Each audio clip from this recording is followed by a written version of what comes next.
¿Te parece si vamos desahogando los temas y si quieres partimos acerca de las declaraciones que ha hecho todo el fin de semana el presidente de los Estados Unidos, Donald Trump, en particular, y vamos a comenzar con esta? Colombia está gobernada por un hombre enfermo que le gusta hacer cocaína y venderla a Estados Unidos, pero no va a seguir por mucho más tiempo. Esto dijo el presidente Donald Trump este fin de semana, refiriéndose a los descargos y a las declaraciones y a los comunicados y a las reacciones en redes sociales que ha dicho el incontinente verbal de Gustavo Petro, presidente de Colombia. Ahora, hay que reconocerle a Donald Trump que es un buen comunicador, ¿no?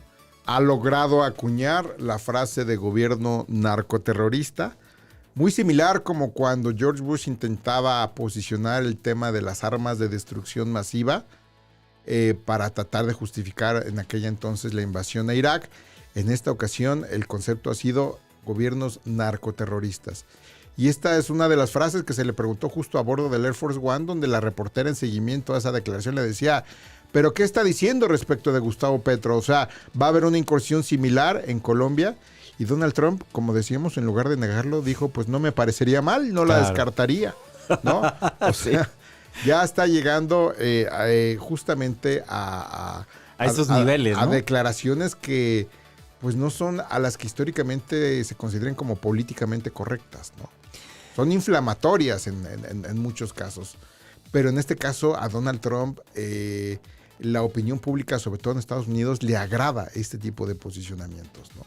Bajo mi mando, las Fuerzas Armadas estadounidenses han llevado a cabo una operación militar extraordinaria en la capital de Venezuela, presumiendo como logro en esta primera conferencia de prensa en torno a las 10, 11 de la mañana, tiempo del centro, después de lo que conocimos y después de lo que vivimos la madrugada de este sábado, Gustavo. Porque sigue sin reconocer que fue un acto de guerra. O sea, la posición oficial de Donald Trump y de su administración es que no fue un acto de guerra, dado que no cuenta con la autorización del Congreso de Estados Unidos. No ha ido ni siquiera a exponer o a tratar de obtener el apoyo del Congreso de Estados Unidos, en donde también parece haber un silencio abrumador, tanto de demócratas como republicanos, posicionamientos aislados como Alexia Ocasio-Cortez o Bernie Sanders o demás. Pero en realidad no ha habido un debate intenso porque yo creo que muchos están calculando la reacción que hay del electorado, sobre todo al éxito en términos operativos de esta incursión militar, ¿no? Dice: gobernaremos el país hasta que podamos garantizar una transición segura, adecuada y prudente. Justo cuando muchos se preguntaban cuánto tiempo, quién va a gobernar, cómo está, quién controla Venezuela, esa declaración fue devastadora. Fue contundente y no dejó lugar a dudas, ¿no?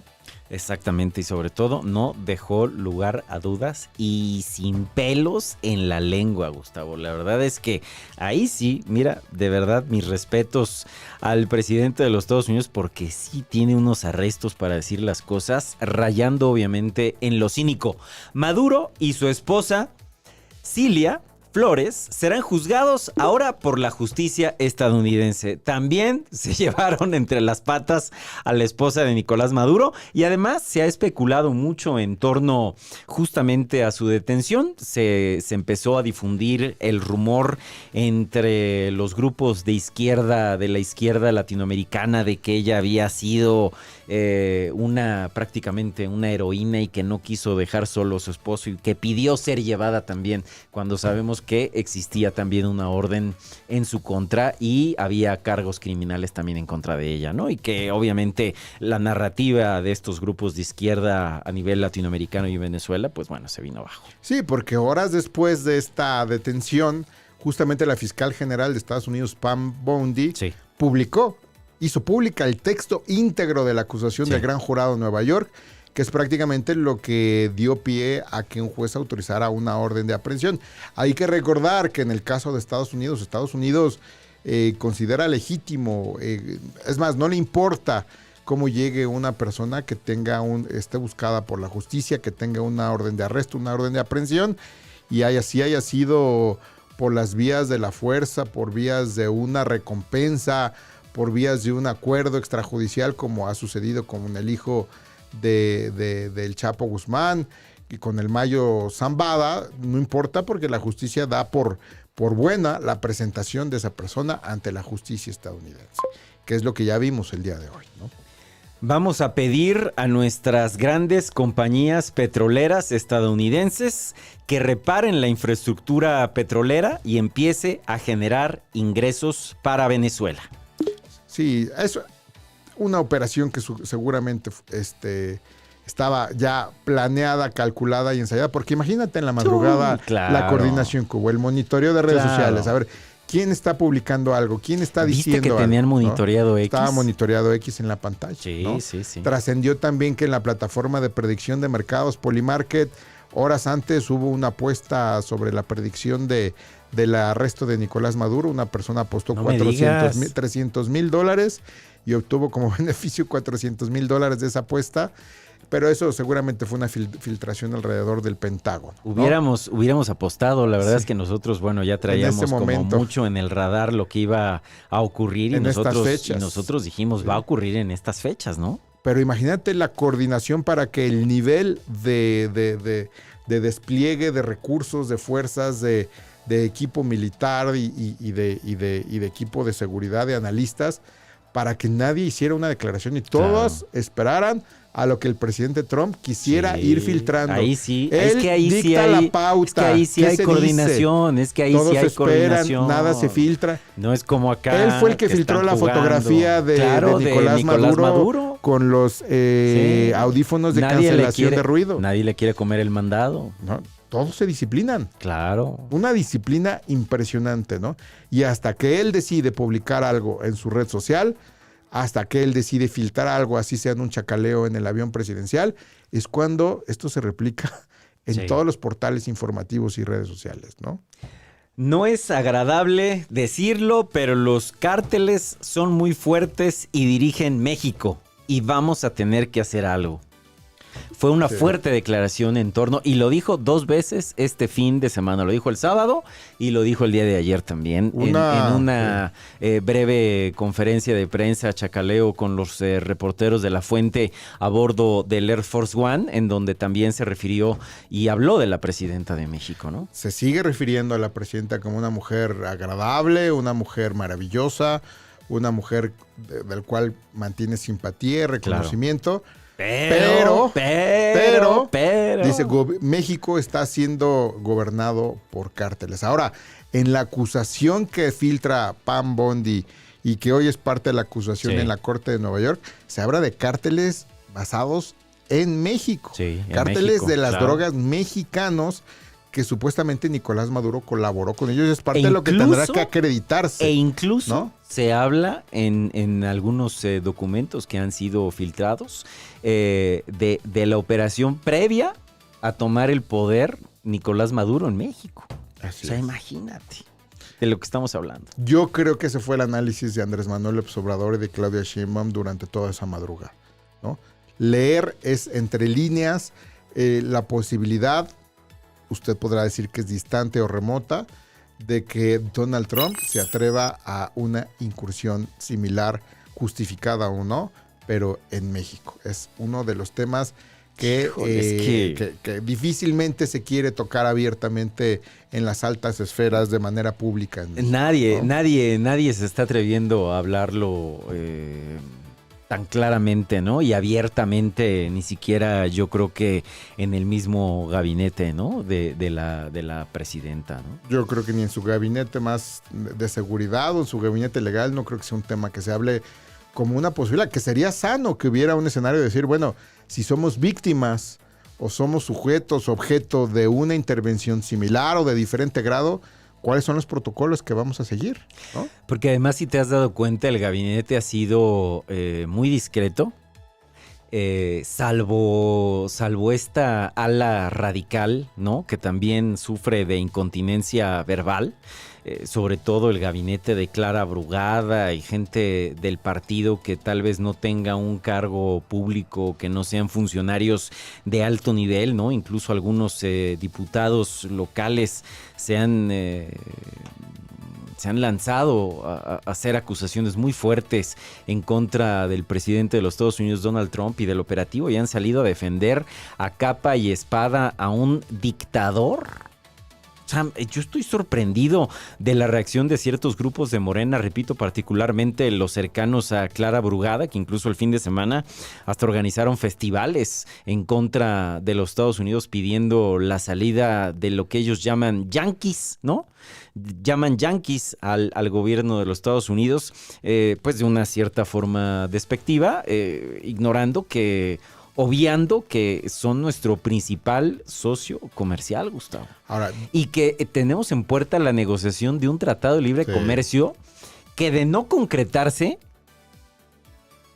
terminaría prácticamente con la economía nacional, ¿no? Y que no hemos librado el tema de aranceles. No, y que aparte no hemos librado todo el tema de aranceles, aunque se esté uno poniendo las pilas para ponerle aranceles a China y hacer todos los malabares y las machincuepas que está pidiendo el gobierno de los Estados Unidos, ¿no?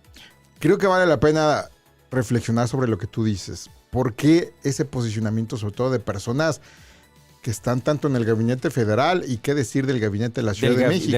Sobre todo el gabinete de la Ciudad de México. Es una vergüenza. Los diputados locales ya prácticamente hacen un parangón entre Hitler y Donald Trump, pero abiertamente. Perdón, pero tienen un cargo público, son legisladores, son funcionarios del gobierno de México.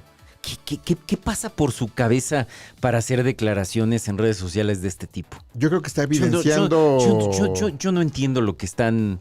O sea, yo sinceramente no entiendo qué está pasando en el gabinete. Sobre todo, repito, de Clara Brugada y en ciertas esferas del partido en el poder. A ver, entiendo que tienen una base, entre comillas, una base social o una militancia que hay que alimentar constantemente con este tipo de discursos de odio, sinceramente, en contra no únicamente de ciertas clases sociales, sino también ahora en contra de este imperialismo yanqui, y repitiendo las palabras como si fueran Fidel Castro o algún dictador populista militar bananero como Nicolás Maduro o como Hugo Chávez. Yo creo que es un síntoma de lo que hemos venido platicando aquí, de el hecho de que no hay separación entre el gobierno y el partido, sobre todo en la Ciudad de México. Ya no hay una distinción, prácticamente están fusionados en el caso de la Ciudad de México y en algunos sectores del gobierno federal, donde no hay partido, donde no hay militancia, donde no hay vida partidista y donde las estructuras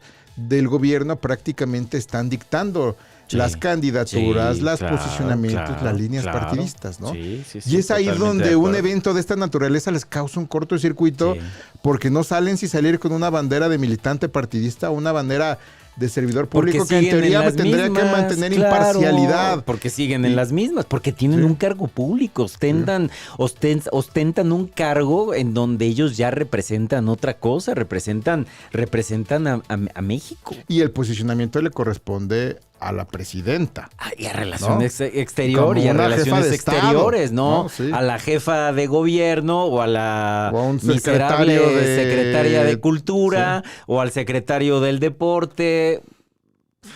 Mira, el único que pudo hacer ese posicionamiento ideológico desde el partido, desde Morena Nacional, fue el Fisgón. Fue el único que pudo salir con comodidad, porque no ostenta un cargo en el gobierno, porque está a cargo del Instituto de Formación Política de Morena. Ándale, te la compro. Y emitió un comunicado muy rancio, bueno, pero sí, muy rancio, como si estuviéramos en el México de los 70s. Bueno, y con fundamento ideológico. Literal, muy ideológico. Con fundamento ideológico. Pero él no es servidor público. Claro, pero él no es servidor público. Él no está cobrando de la nómina del gobierno. Él está en las estructuras del partido, en la formación ideológica y doctrinal del partido. Desde ahí sí es correcto. Sí. Pero lo que tú dices efectivamente es, pues ya no se entiende. Entonces, y precisamente la manera en que han deslavado, la manera en que han destruido a la formación, a la militancia, a la vida interna, a la crítica dentro de Morena hacia el gobierno, pues ha quedado evidenciada en un momento como este. Sí. ¿No? Mira, ahí vemos las imágenes justamente de las cuales platicábamos al inicio de esta emisión, en donde el presidente de los Estados Unidos, Donald Trump, da un primer mensaje, ¿no?, de lo que estaba ocurriendo, de la situación del operativo con el cual habían extraído, ya no sé ni cuál sea la palabra correcta para estos efectos, al expresidente detenido Nicolás Maduro en Venezuela.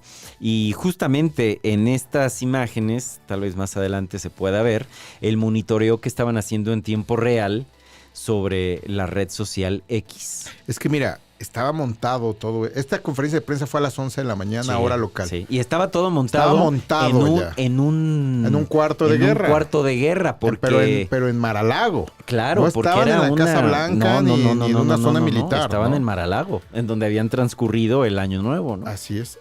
Entonces, fue una planeación también desde el aspecto de comunicación, en donde pues su mayor fuerza de comunicación es el presidente, porque podrá el secretario de guerra o el secretario de Estado emitir una información, ya no es de la defensa, el secretario de guerra, pero pues los medios están esperando las declaraciones de Donald Trump, que son prácticamente seguidas, como lo estábamos haciendo aquí, al pie de cada letra, cada punto y cada coma. Sí, ¿no? literal. Y que tampoco las tiene memorizadas. Mira, y Donald Trump no le quita el ojo al discurso que está leyendo, ¿no? El secretario. Sí, justamente. Mira, ahí se ve todavía mejor. No.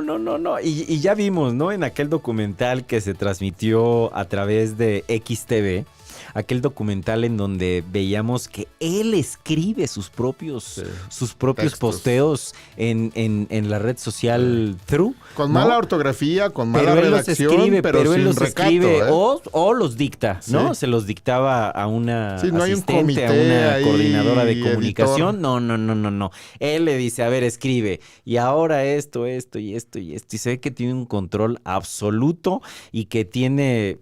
pues justamente la agilidad, incluso hasta mental, de sobrellevar todas estas cuestiones en tiempo real, cosa que evidentemente Biden ya no tenía. Y con esa autenticidad es con la cual ha conectado mucho del electorado, o no esté de acuerdo. Y de todas las edades, porque creo que la edad ahí no es ningún handicap ni nada para justamente conectar con las audiencias, ¿no? Así es. Con palabras y con frases muy concretas. Digo, a ver, al estilo del expresidente Andrés Manuel López Obrador, ¿no? Así es. Y es justamente esta conferencia la que dictó prácticamente la agenda hasta el momento, con la poca información del nivel de despliegue militar que hubo. 150 aviones, las fuerzas especiales Delta, la planeación. Pero si notas, dentro de todo lo que refirieron, pues no hubo una sola mención a temas delicados de operación política o de operación de inteligencia clandestina, ¿no? No. Fue simplemente impecable desde el aspecto militar, haciendo énfasis en que no perdió la vida un solo militar estadounidense, ¿no? Sí, la verdad es que... Mira, y además esta operación, no sé si te has nutrido de información en todo el fin de semana, de las entrevistas, los programas de información y política que el domingo por la mañana se transmiten habitualmente a través de las principales cadenas de los Estados Unidos, tanto CNN, CBS, Fox, NBC y ABC. La verdad es que quien tiene el control absoluto de la situación es precisamente este hombre, Marco Rubio.